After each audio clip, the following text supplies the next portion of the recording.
Kalau kita tetap menunggu hasil penyidikan seperti dengan apa yang disampaikan oleh dari polisi tadi, kita tetap menunggu penyidikan bagaimana prosesnya nanti. Ya, yang pastinya adalah harapan kami selaku pemerintah Provinsi Sulawesi Selatan agar supaya minyak ini semakin bisa kita dapatkan di bawah dan semakin lancar lah penyaluran. Seperti begitu Pak, kalau harapan kami.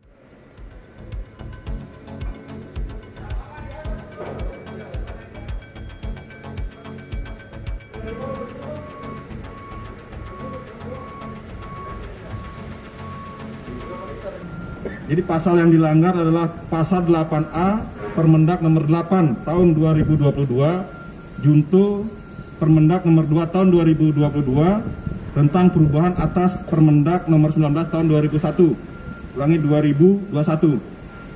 di mana adanya suatu kebijakan dan pengaturan ekspor. Jadi akan dikenakan sanksi larangan atau pencabutan izin ekspor.